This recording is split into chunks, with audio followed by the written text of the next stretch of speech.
welcome to the Science Faction Podcast, where science meets fact meets fiction.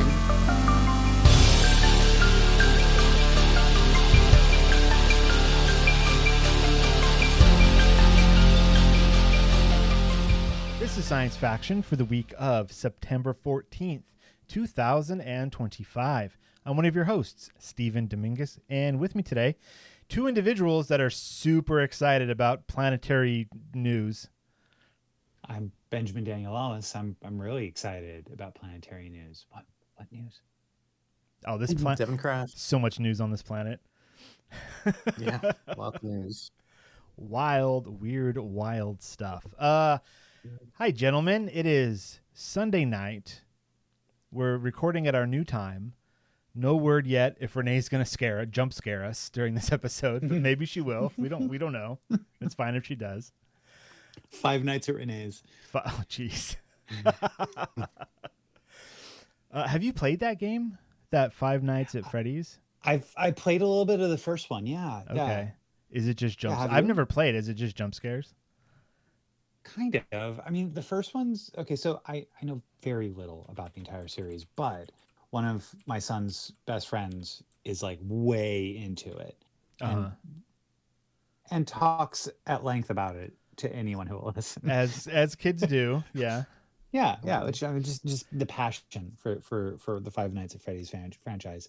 I would like to the first game, and I didn't get very far in it, but it's essentially you're a security guard just watching these closed circuit TVs in at the night time. Security cameras.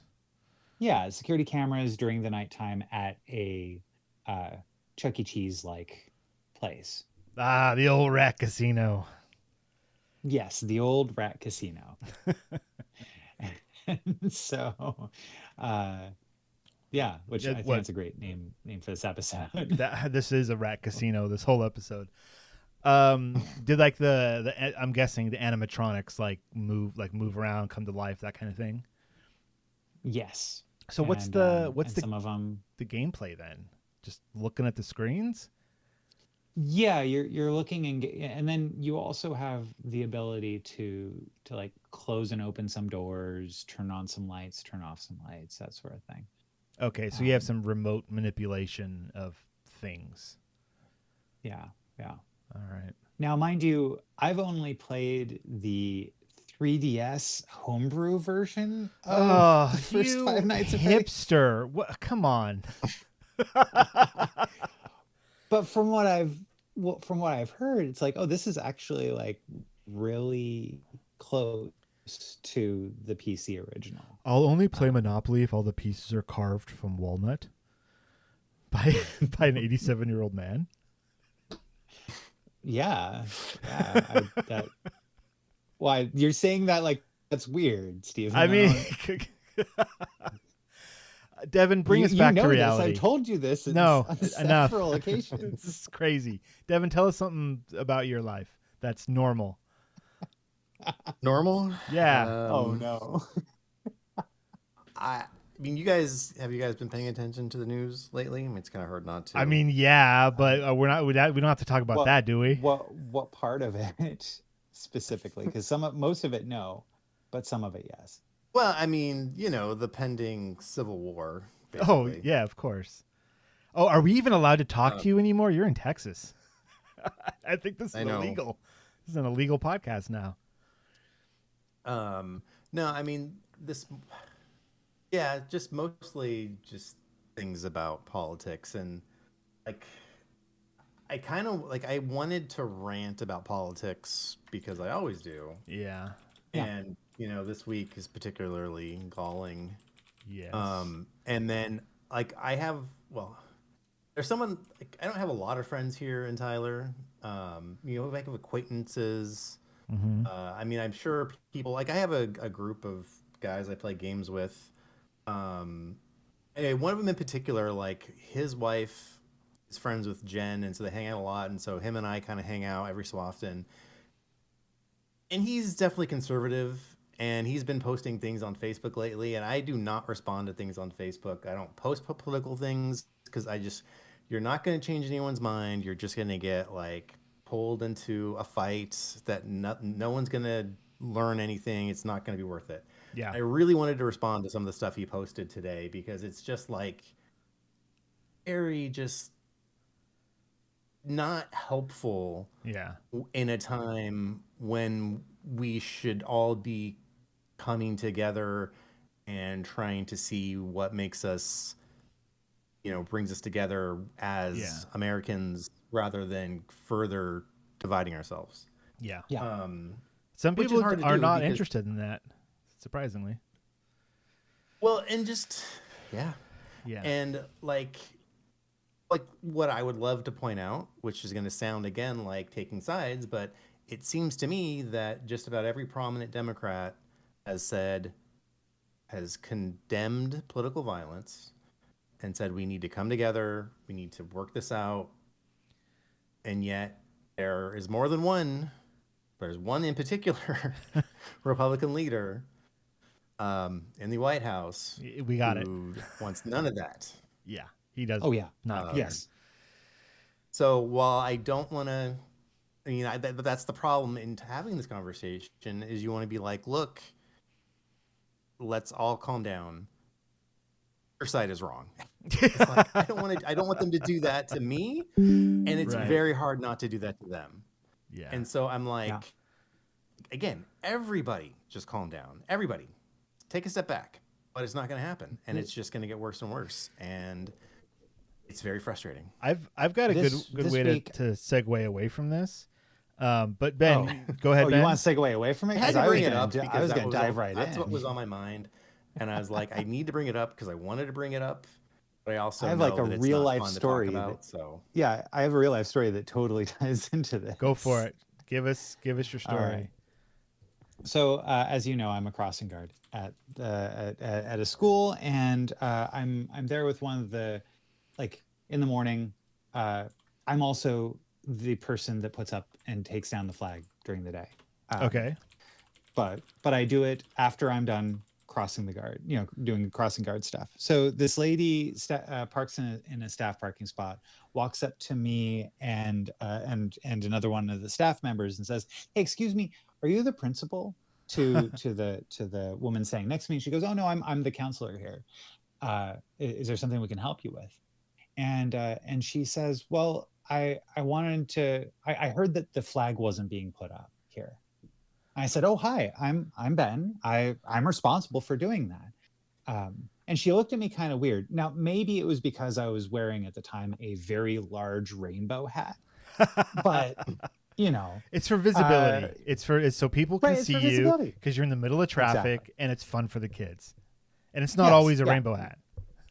It's not always a rainbow hat, but that day it was. Yeah. And so, I can imagine that she was perhaps a little bit off put by that. and I said, and she's like, "Well, the flag's not up." I said, "Yes, we're a little short staffed and it'll be up a little bit later." And she goes, "Oh, okay." Cause one of the parents came to me and told me that there was, that the flag wasn't being put up. I said, "I'm sorry. Can you tell me why someone would come to you about why we haven't put up the flag?" And she just kind of looked sheepishly at me and just kind of like, "Well, because I guess she knows that I'm someone that reports on schools that aren't putting up the flag." Oh, you're a And I narc? said, Cool. I said, "Oh, can I see some credentials?" And she starts like backing away. She's, and she was like, "Well, it's supposed to be at half mass." I said, "Yes, until Sunday, it's supposed to be at half mass, and it will be." She goes, "Good, because if it wasn't, we'd have real problems." Oh, cool. A threat. And then she walks away. Neat. Yeah. Ugh. Yeah, man. Like, as if it is so nice to be both understaffed and underappreciated. Yeah. But just honestly, if she had stuck around and been someone that was interested in solving the problem, I could say, "Well, if you have the time and would like to assist in making sure this happens to your satisfaction, we can work that out. You can be, a concerned community member, they can take this off of my plate. That would be wonderful. No, But they just no. want to point fingers and blame and make threats. I mean, that's essentially what it came Yeah. down to. Pointed fingers, wanted blame, Yes. made threats. Now, So the reason why it goes full mast or half mast at any time is not for me to make a decision about whether I agree with it or not. For specifically this week, like, I do my job, and when I'm told that I'm not doing a good job by a community member, I tell them, please direct your concerns to the front office. yeah. That's the only way to get real change to happen. But yeah, so it's just so weird. Yeah. Um, Well, and nosy people really like to be nosy. Let me guess. She white? yes, she is. No kidding. See, racism goes both Yeah, ways. Now, I'm going to segue away from this unless you got something really good to say about it. Devon. Okay. No. No. Look, No. so All right. with all I'll of keep my the job. political stuff that's happening, and that has been happening for the past, has it been 6 months or something, 8, 9 months, whatever. And then thinking about the other 4 years that we had, I watched Mickey 17 recently. Mm-hmm. So Mickey 17 is not a very good movie. But there's a part of it that could have been a whole lot better. And that is if somebody else had been elected all those years ago. Oh. So if you guys cast your days way back to when, politicians were still politicians, and when the Cheeto in chief, I'm not going to say his name. I don't want to say his name because of the algorithms. They'll get me. We all thought it was kind of a joke. There are, not all of us. A large swath of society was just like, there's no way. This is hilarious. Like, how ridiculous would this be if this happened? And then it happened. If you watch Mickey 17 and the political satire in that movie, it harkens back to that day, to those days where it was like, there's no way somebody like this could ever be in power. Look how silly it is. Yeah, but it was made. I mean, maybe the story itself might have been written before that, but the movie was made just like a year or two ago. No, I totally After understand Trump that. was elected. I don't know if like the type of political commentary that they were going for in that movie, if that's what they were referencing or not. But when you watch the movie, there is very clearly a buffoon in a position of power that it's very easy to say, oh, this is what they're talking about. But it falls flat because we know that a whole lot of people got behind that person. And so suddenly the movie isn't silly, isn't like a silly satire. It's just the silly goes away, and it's just, oh, this is just sad. And yeah. But beyond that part of the movie, though, That's true. It was made before. Obviously, it was made before the 2024 election. So even though he had already been president once, it was kind of seen that like, well, it's not going to happen again. there's no way No it's one's going to gonna be happen dumb enough. again. Oh Not, no, it's impossible. Yeah. Yeah. So that when watching that movie, those parts of it fell flat for me because it just isn't funny right now. And that could be because of, well, just how things are. The other parts of the movie, the more like sci-fi, like we're going to clone somebody and send them to a planet and to like let them do all the dangerous stuff so that we can discover things. That part of the movie I liked, but that part was kind of almost a B plot eventually to the other plot of the movie. But those bits of it felt like a really clever short, like a sci-fi short that you would see of like the whole like cloning jokes that would happen. So anyway, it's on wherever I watched it. It's streaming now. Check it out. It's not awful, but it's also not great either. It's in this weird limbo of like, it's fine, I guess. So anyways, I watched it. I think I gave my review on the show a few months ago. Yeah, I think did you see it in the theater? No, I saw it on streaming. Oh, okay. Well, awesome. Yeah. I also finished this season of Rick and Morty, which is on HBO Max now, is its name. Again, decent season. Yeah. Was it Okay. 10 episodes? The every Yeah, season they have. I got 4 in. Okay. And I'm really enjoying it. Yeah, Which is an accomplishment for me lately, ladies and gentlemen. Does it feel particularly violent to you, or just normal? Yeah, but not more so than typical. Okay, fair enough. I mean, it felt Could be I just haven't watched I mean, Rick and Morty in a long time. there were a couple of very blink and you miss it things that made me like go audibly ooh, for Okay. sure, early on this season. So yeah, maybe it is a little bit more violent. Yeah.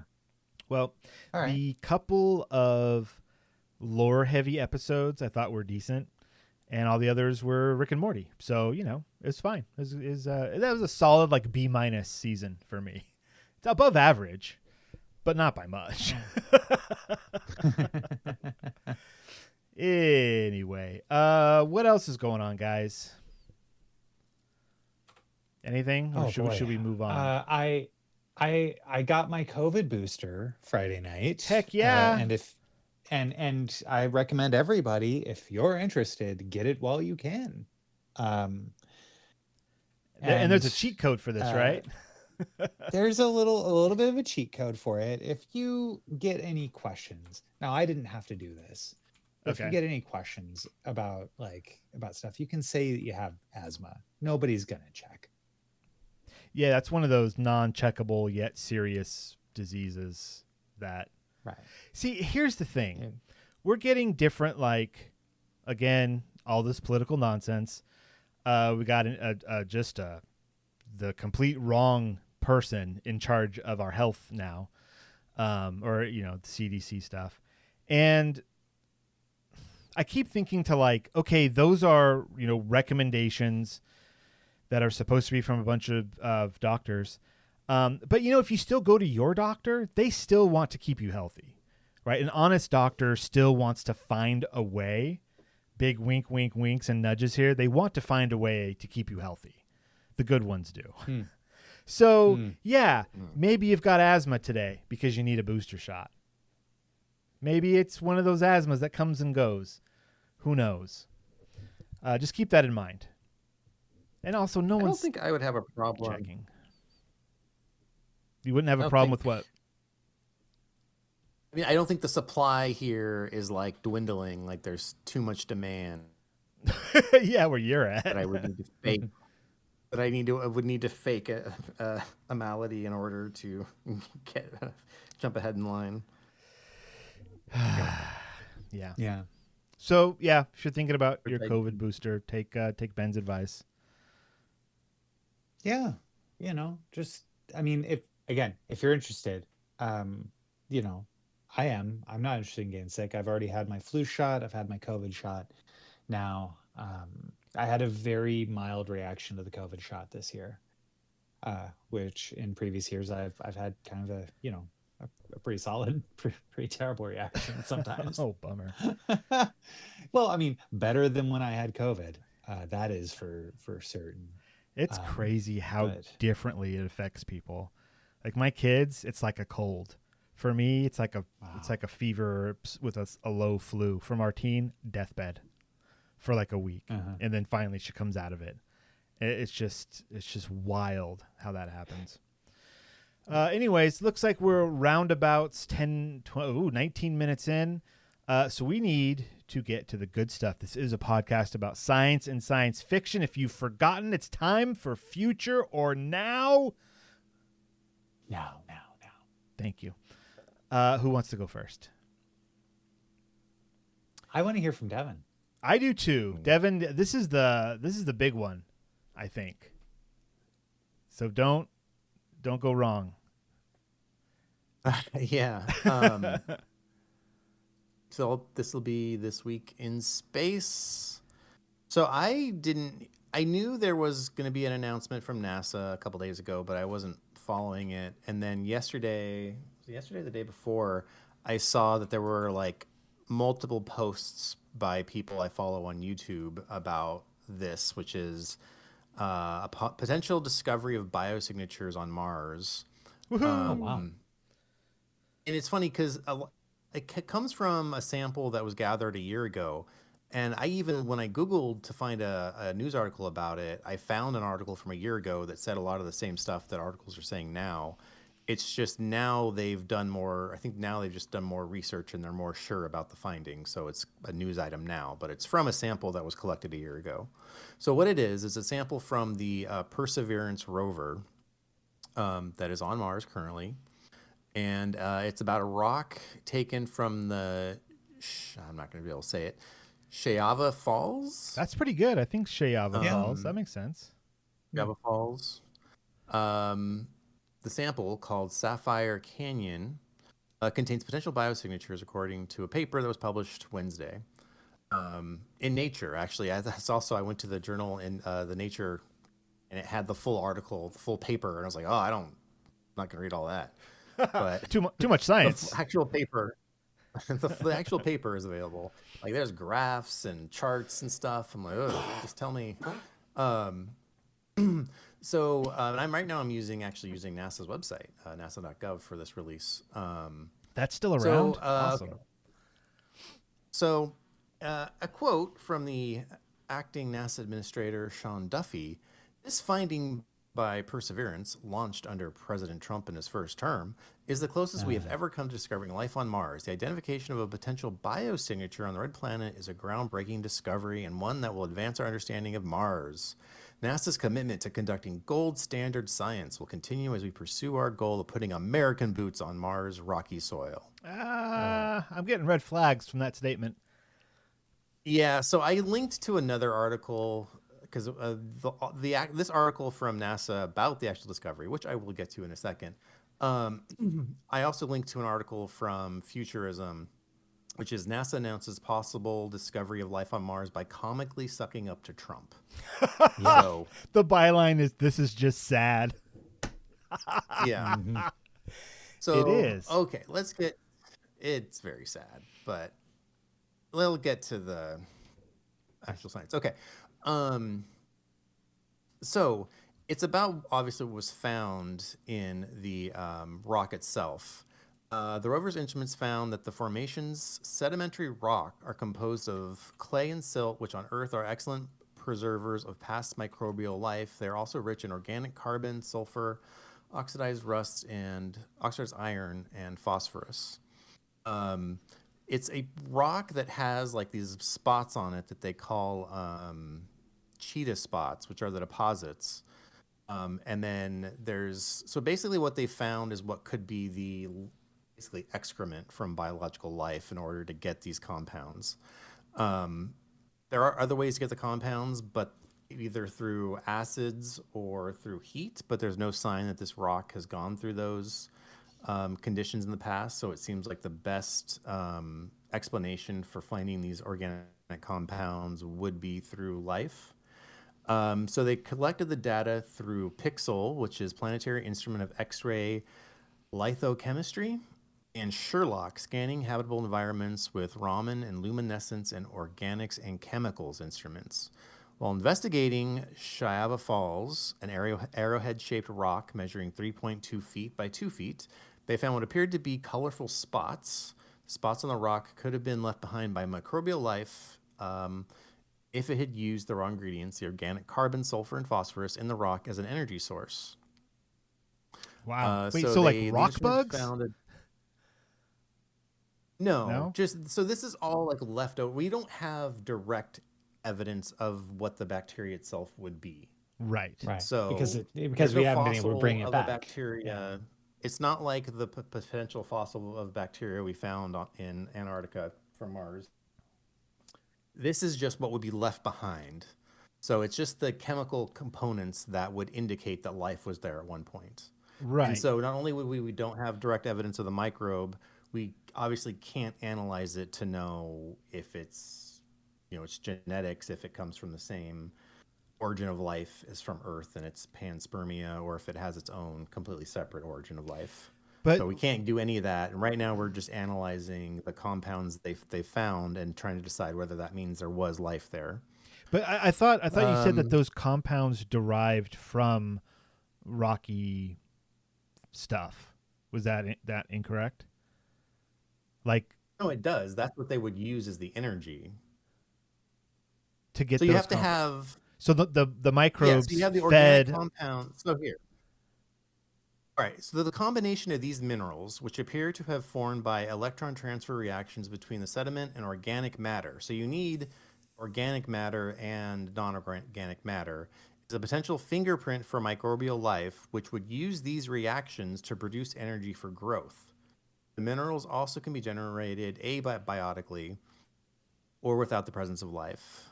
And that's when they talk about there's either heat or acids that could do it, but there's no evidence of that. Okay. I got it now. Thank you. Yeah.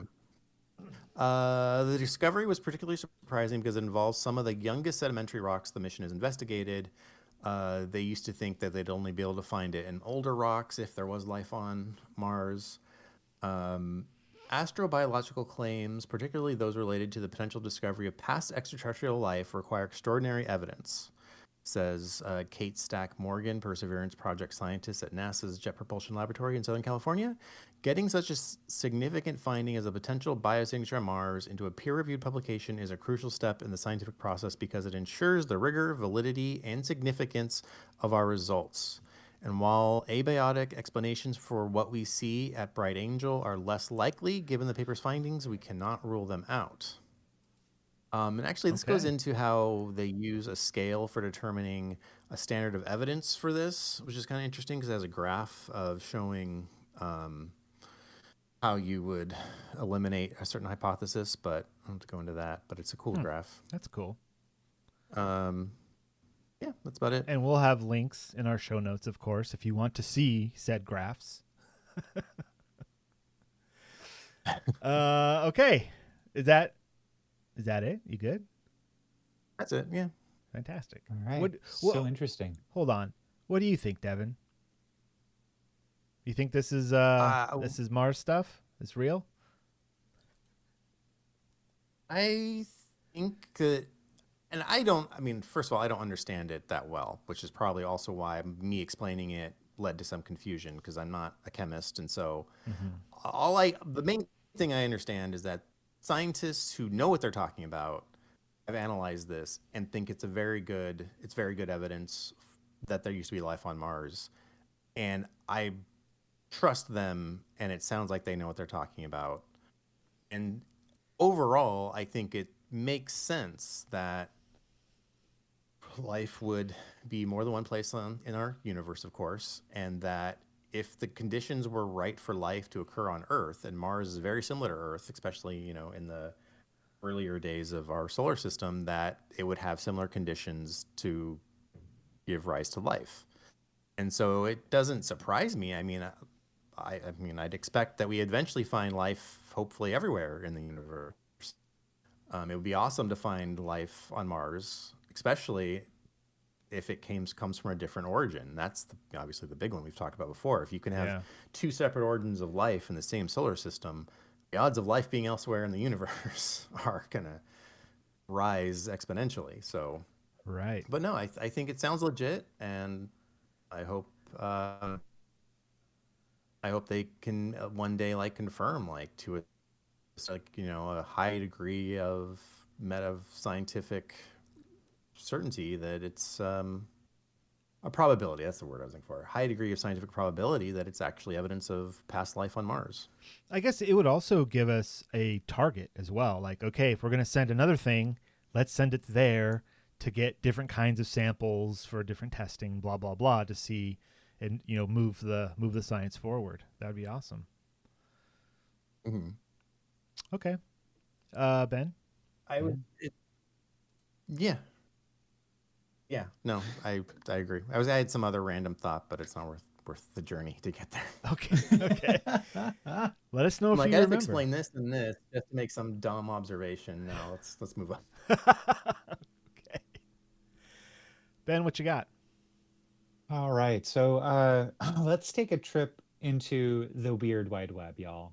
I'd like to kind of go to a place on the internet where you can find pigeon hadron colliders and computer shoes. What? Uh, so I'd like to introduce you all to anycrap.shop, Oh no. which is a website which uses AI in order to essentially, like, if you search any product in there, it will create a website with a description of the product, an image, and a suggested price, such as the Pigeon Hadron Collider.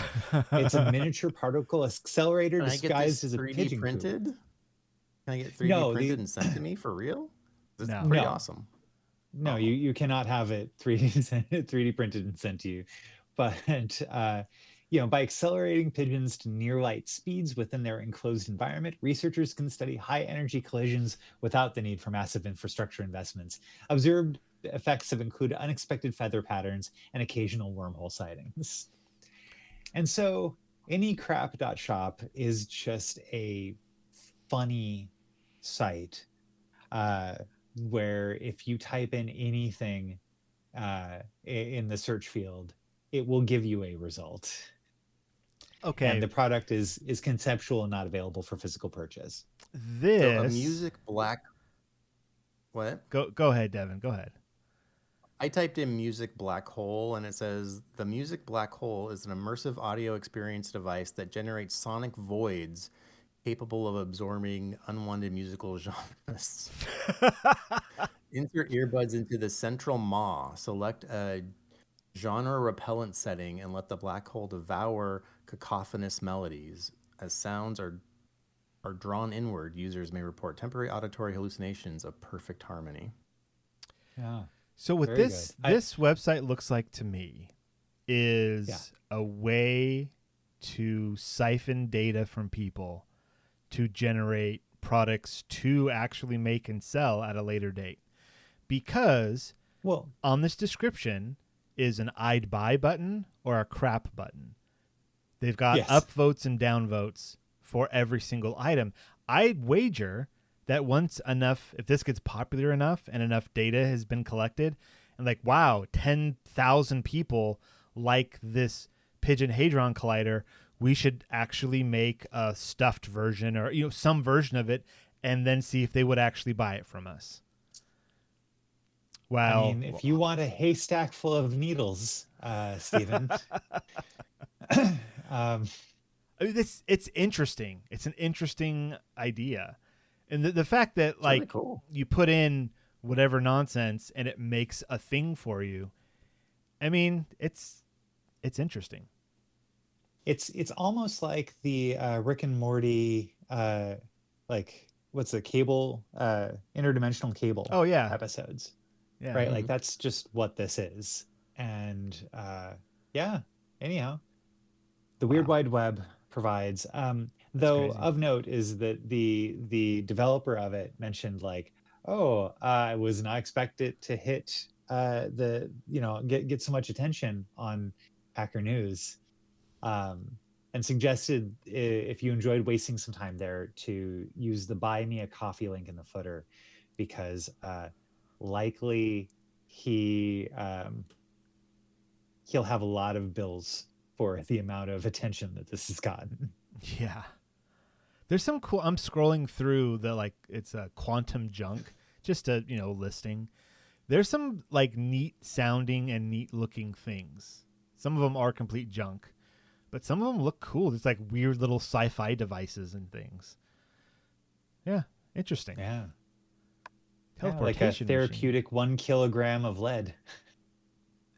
Anti-gravity translucent space car. That's a good one. Thought canceling headphones. Tool. It just says tool. Yeah.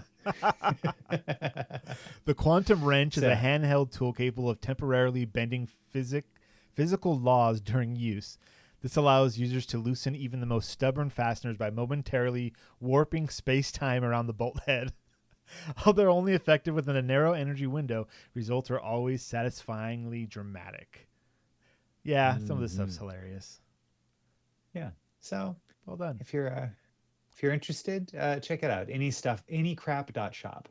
Yeah, there will be a link in Yeah, the show 'cause notes. I got a red box saying traffic exploded. Thanks, Hacker News. And we're burning through AI tokens faster than a dragon with hiccups. I'm covering all costs just to keep this beautiful chaos alive. Buy me a coffee. So yeah, Yeah, you can I threw him donate. $2 earlier today. Yeah, because every Honestly. time somebody generates something that is a giant CPU warehouse somewhere making six bottles of water undrinkable Yeah. by having to cool down its circuits. Yeah. Anyways, okay, let's move on to some other wacky things. You guys know about Ozempic? No. What's Ozempic? It's the revolutionary weight loss drug that 1 in 8 people on Earth have taken, or in the country. You got it. Oh, wow. Yeah, so Ozempic is interesting because it's been popularized now by being for weight loss.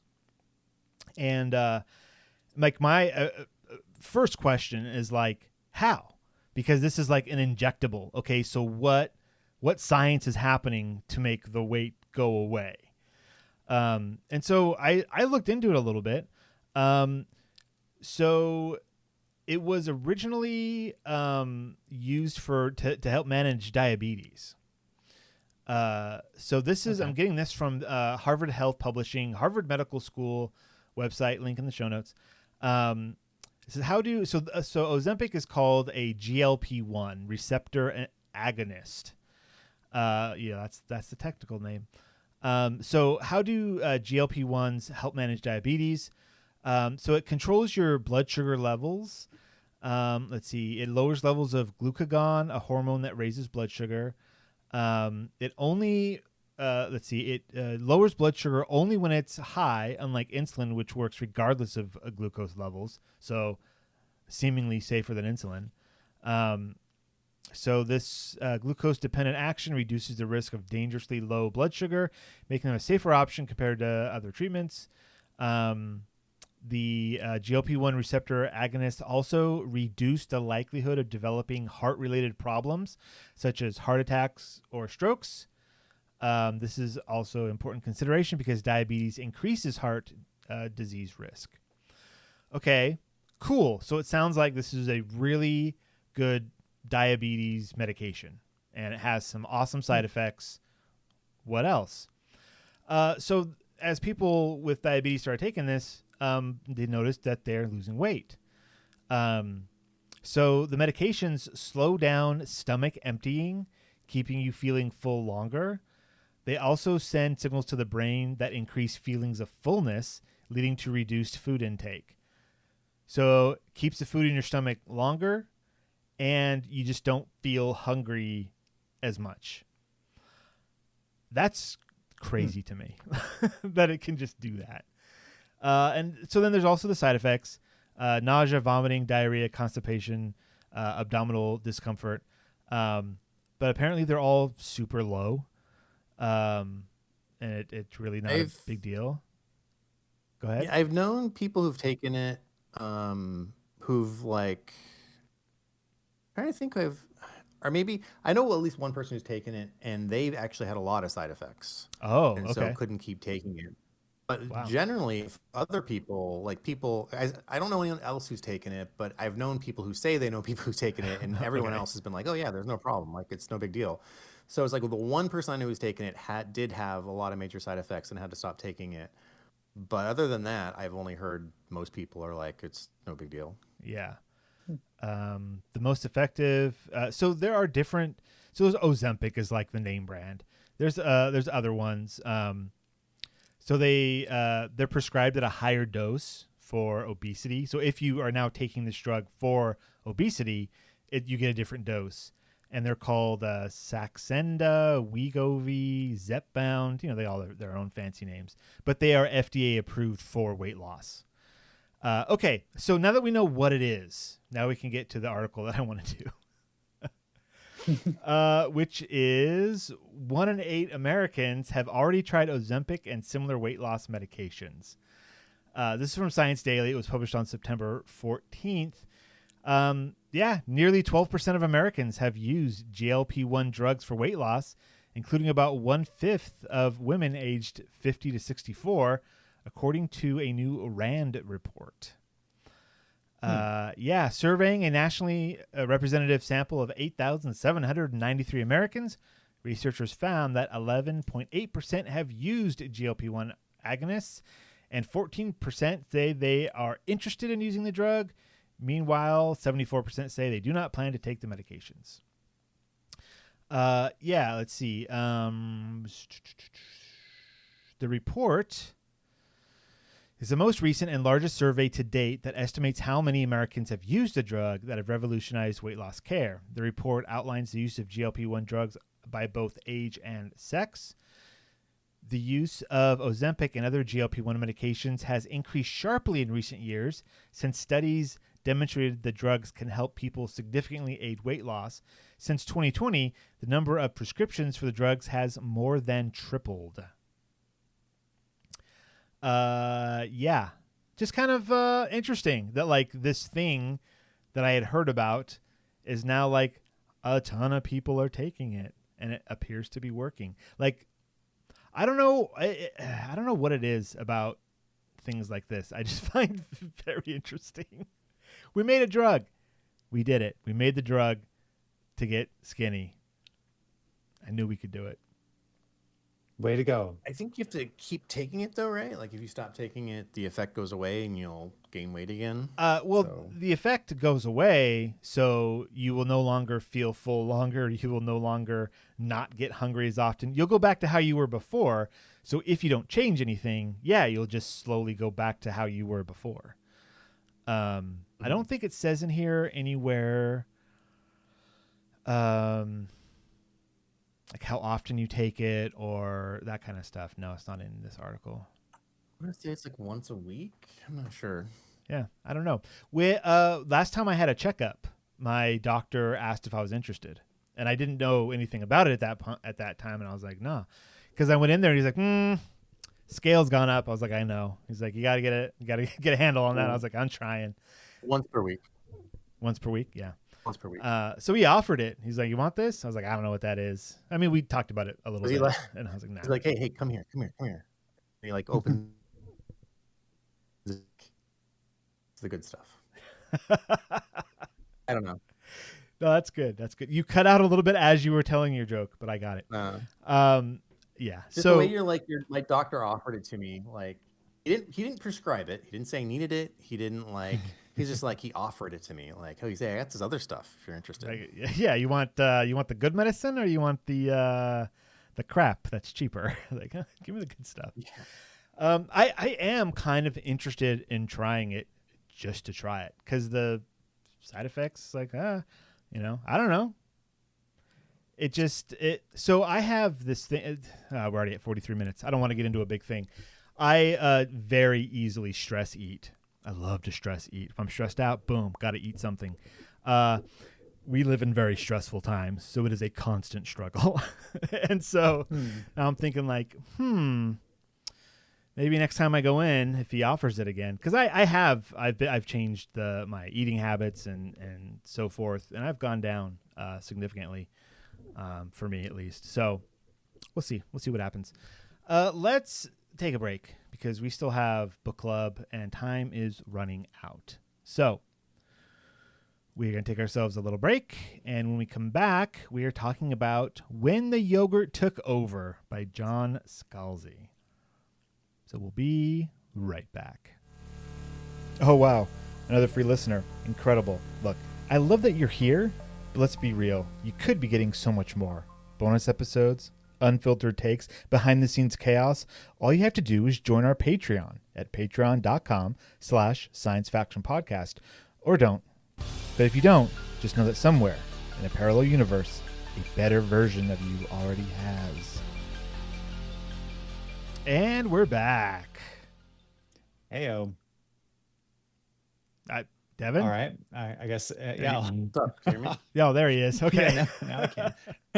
And I'd like to thank our patrons, Renee and Josh. Thanks a bunch, y'all. If you're interested, Patreon.com/science faction podcast. Next week, what are we reading, Stephen? Oh, I'm so glad you asked. We're reading Giants by Edward Bryant. It's spelled GIANTS, which was published in 1979. And we're going to read that. And I hope everyone else reads it too. It was a Nebula Short Story Award winner for 1979. Ah, yes. So, yeah. Thank you, Ben. Good times. You're welcome. Yeah, I mean, it's important. It is. We've got to get things right because, facts are important. Get it right. But this week, When the Yogurt Took Over by John Scalzi, which he posted on October 2nd, 2010, and Love, Death, and Robots used his short to create... sorry, I just got a text from my child. Good night, Dad. Love you. Have a good night's sleep. Aww. No, I know. It's so cute. That's like the best thing you've read today. It is. Not this stupid story. Not this junk. Get out of here, John Scalzi. Love, Death, and Robots made a When's short. the last time John Scalzi said goodnight to you and said that he loved you? Right? It's been at least 3 weeks. And I'm very upset. John, come on. Come on, John. We know you listen. Love, Death, and Robots had a short in their first season titled When the Yogurt Took Over, and it is this exact story. So there's a good chance, if you haven't read it, you already know about it, because the two are almost exactly the same. They're pretty much, yeah. They're pretty much identical, yeah. besides a couple lines at the end. They tweaked it around slightly, but not enough to matter. It was just, yeah. Devon, why don't you walk us through what this story's all about? It is about yogurt becoming super intelligent. Forgot why. I just read it. I already forgot why they genetically modified it, I think. Yeah. It didn't work. And one of the lab techs then was like, fine, I'll just... Because it was the stuff that makes yogurt, like the particular whatever. And they took it home to use it, and then it started communicating by rearranging the granola to say stuff. And then it gave humanity a lot of like scientific development. Oh, it said it knew like how to make cold or fusion. And then it said it knew how to keep our economy going, and they gave us the plans, and it's like, we got to follow it exactly. And of course, humans were like, well, we tweaked it some, and it's like, nope, you're supposed to do it exactly. And then it's like, I need Ohio because I need a place to live. And we're like, not Ohio. And it's like, well, China is going to give me a whole province, so how about Ohio? So they give it Ohio. And eventually humans are like, well, you know what you're doing. We can't follow your plans exactly because we're human. So fine, you can just take over. And it seems to go pretty well. And then the yogurt's like, yeah, I'm going to build some spaceships and see you guys later. You nailed it, Devon. That's exactly what the story is. Yeah. I mean, What yeah. is it? Oh, nothing. Just a read it. spaceship design we've been thinking about. Oh, yeah, just a design we've been thinking about. I forgot to read it, and then I was reading to my kids tonight for bed, and I'm like, well, let's read this to them so I could read it too. So I read it to them. What did they think about it? Well, I mean, first off, that's a baller move, not knowing what what was in the story. But what did they think of it? I kind of had to explain it to them afterwards.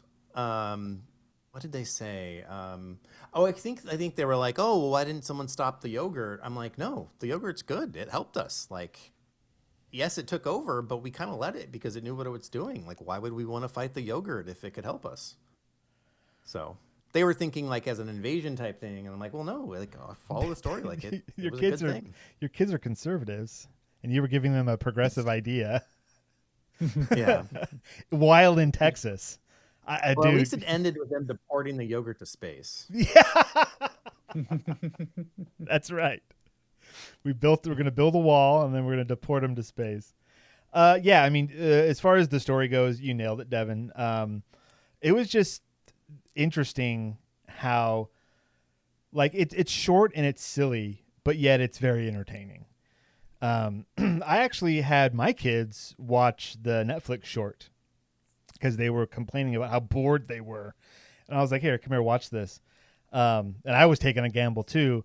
And there's actually, even though it is animated in a very cartoon-like fashion, there was a topless cartoon at one point as part of a montage of like protests and stuff.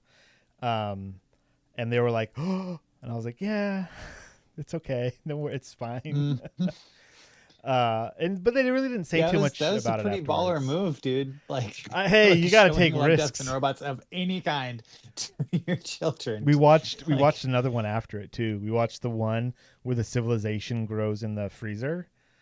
That one actually has. My children will tell you exactly 5 curse words in it, and they'll tell you which ones. Yeah, but they liked that one, even probably because it had bad words in it. Anyways, what do you think about the story, Ben? I thought it was incredible. You know, just it was interesting how pretty much one for one it was with the with the cartoon. Yeah. Way to go, cartoon, for doing a great job adapting this short story, and way to go, John Scalzi.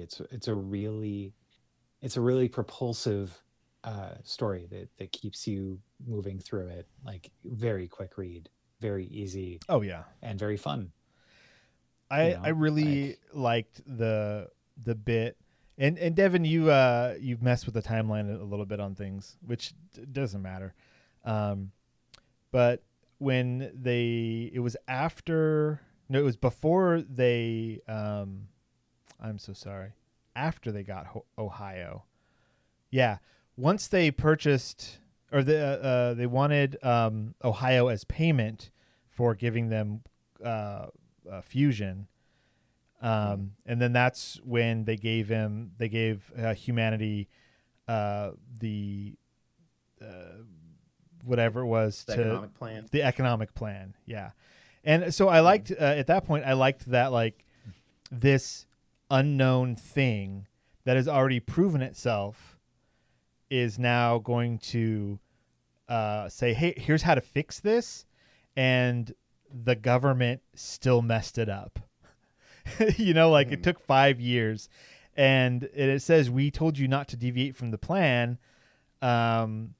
And then the government responds with, our best economists said the formula needed tweaking. They had Nobel Prizes. And then the yogurt says, your economists are too close to the problem to solve it. Any human is. And then they ask for yogurt's help, and so on and so forth. But just that felt so like 100% human. Like, here's the answer, and they're like, I don't think this is the answer. Let's change it a little bit. Like, it just felt so real. Yeah. Well, I think of, like, there's so many original Star Trek episodes where they find a civilization run by a supercomputer, and that's a bad thing. And I'm like, with the way we're working on AI, and I know no one's probably going to allow our society to be run by an AI, but I'm like, I think an AI would do a much better job than any human. Why don't we design an AI to be the perfect, like, government system to allocate resources and fairly, figure things out in an unbiased way? But what? I mean, that's being toyed with, right? Like, it seems pretty reasonable to assume that Doge, like, that's what Doge was doing, right? With I have the no American idea politics. how they worked. Yeah, I mean, okay, but that's not. Yeah. That's not what I mean. But I understand that. But I mean, like, I guess, it like, absolutely could be used incorrectly. Yeah. And nefariously, and how it could be just wrong. It could just be like, actually, it doesn't. It just doesn't work. But right, I think that there are definite places where, like, trusting to computers to solve particular problems, such as traffic. Like, if everyone were in self-driving cars, like, that would be incredible. We would have a lot less, related deaths. Well, you'd have roving gangs called street jumpers teens that like to run out into traffic because they know the AI cars will stop in time, and that would just cause even more traffic. I don't know. Sure, probably. Because Yeah, I mean, we that could screw happen. everything I don't up. think Because that'd be too big there's of a deal. there's humans. Say that again, Devon. Yeah. I don't think there'd be enough of that happening to cause like a massive problem. But yeah, I think the real problem is people like agreeing to that, like giving over their rights and sovereignty to an AI. Because Yeah. and of course, we giving up would know power. we would never agree on the parameters of it. Like, Yeah. there's no way we could all agree, okay, this is how it should decide things. Like, it needs some human input to be like, okay, well, its morality is based on this philosophy. It's like, well, no, its morality should be based on this philosophy. And it's like, Morality. we'll never resolve that dispute. So, Yeah. um, Yeah. I mean, but yeah, the this second is like hundreds of years. Like, civilization collapses, and then like somehow, at a point where where everyone's so desperate, we're like, oh yeah, this AI can fix it, and then maybe we'll do it, and then within 100 years it'll be corrupted, and it's not like there's ever going to be a utopia, or at least not a permanent one. So nah, too many humans for that. yeah, Yeah, What and if we there's just got rid of the humans. what? What if we just got rid of the humans? Like, we keep Yeah. talking about this equation. Like, the humans seem to be the They're the problem. factor that's causing all the problems. We've infested this planet with ourselves and knocked everything out of whack. Like that, really. If you just look at our planet as a zoo, there's one species that is just ruining the pen and killing all the other species. like get them out of there. Yeah. Let's get this thing back to how it's supposed to be. And the whole idea, like, if there was either an AI or an algorithm or something that's like, hey, this is going to solve all the problems, and all the government officials look at it and go, okay, well, what's the first step? The AI says the first thing is to dismantle all governments. Immediately, no. Like, immediately, we would never hear about it ever, because the people in power want to stay in power. And so, yeah, it sucks. Cool. Well, this was a very fun story. It's fun to have like little short fun ones. It's cool also to see the version of it on Netflix. So again, that was When the Yogurt Took Over, a short story, and the links for that are in the show notes, John Scalzi's website. And then if you have Netflix, the first season of Love, Death, and Robots, same title. Check it out. And with that, I think we're wrapping up, guys. I think we were nice and efficient this episode. What do you think? Yeah. Now I can. I'm here to talk about 30 minutes on really any subject. Like, just name it, I'll do it. Let's go. No. Any subject? No, we don't need to go. No. Okay. Really. Probably not. Yeah, great times. All right. Devin, you have any last words for us? I do not know. Drop some knowledge, Devin. Tell us something that we should know that we don't know. Okay. Did you know that the more massive a particle is, the less space it occupies? Is that because the mass draws together? No, it's because all particles are actually a field, quantum field theory, and so a particle is just one particular point in that field. Mm-hmm. And so a higher mass particle has more energy, because mass and energy are equivalent. And so if it has more energy, it's moving faster, and if it's moving faster, it's creating a tighter wavelength, a smaller wavelength. Oh. Smaller wavelengths are more energetic. Okay. Because if you imagine it bobbing up and down faster, the waves it's creating are very fast, and the wavelengths are very short. Yeah. So the more mass, more energy, smaller wavelengths, and since a particle is really just a wave in a field, that means the more massive a particle is, the less space it takes up, because because those wavelengths are closer together. And so if it's a low mass particle, it has low energy and it's moving slower, the waves are bigger. not bigger as in amplitude, but bigger as in the crests and troughs of the waves are further from each other. Wow. I just learned that. I'm reading a book called "The Particle at the End of the Universe" by Sean Carroll. It's about the Large Hadron Collider and the Higgs boson and why it's important that we discovered the Higgs boson. So that was one of the facts I learned from like the last chapter. I was like, oh, that makes sense. That's interesting. Crazy. Fantastic, man. That's cool. Kind of wanted you to be like, Spock's 200 years old, but it's fine though. It's cool. Like that was a good fact. Yeah. Ben, any last words? Oh, yeah, I got one for you. Did you know that sugar is the only word in the English language where the SU makes a sh sound?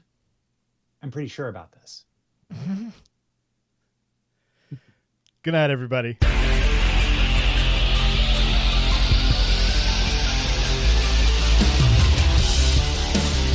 This has been the Science Faction Podcast. Tweet to the host at Sci-Fact Podcast. Email them at sciencefactionpodcast@gmail.com and visit sciencefactionpodcast.com for more episodes.